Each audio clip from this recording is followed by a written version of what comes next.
વડોદરા શહેરના Bhajap ward number 1માં Nishit અમીનની ઉપપ્રમુખ તરીકે વરણી કરવામાં આવતા વોર્ડનું સંગઠન વધુ મજબૂત બન્યું છે। વડોદરા શહેરના વોર્ડ નંબર 1માં ભારતીય જનતા પાર્ટીના સંગઠનની રચનામાં ચાલી રહેલી ગૂંચવણનો આખરે અંત આવ્યો છે। ત્યારે આજે 6 પ્રમુખ, 2 મહામંત્રી, 6 મંત્રી અને 1 કોષાધ્યક્ષ જેવા મહત્વના હોદ્દાઓ પર નિમણૂકો થતા હવે વોર્ડ નંબર 1માં ભાજપ પહેલા કરતાં વધુ મજબૂત દેખાઈ રહ્યું છે। આ સંગઠનાત્મક ફેરફારોમાં સૌથી નોંધપાત્ર નિમણૂક નિશિત અમીનની છે, જેમને વોર્ડ નંબર 1ના ઉપપ્રમુખ તરીકે વરણી કરવામાં આવી છે। નિશિત અમીન વોર્ડ નંબર 1માં લાંબા સમયથી સક્રિય સમાજ સેવા માટે જાણીતા છે અને તેમની આ નિમણૂકથી સ્થાનિક સ્તરે ભાજપને મોટો ફાયદો થવાની અપેક્ષા છે। તેમની વરણીથી કાર્યકરોમાં પણ ઉત્સાહનો સંચાર થયો છે અને વોર્ડમાં ભાજપની પકડ વધુ મજબૂત બનશે તેમ મનાઈ રહ્યું છે। સાથે જ મહામંત્રી તરીકે કેતન શેઠની પણ નિમણૂક કરવામાં આવી છે।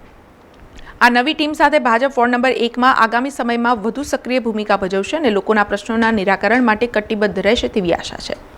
સમાચારોના સતત અપડેટ માટે TNN ન્યૂઝને YouTube પર સબસ્ક્રાઇબ કરી બેલ આઇકોન પ્રેસ કરો અને અમારી સાથે જોડાયેલા રહો Facebook, Instagram અને Twitter ઉપર।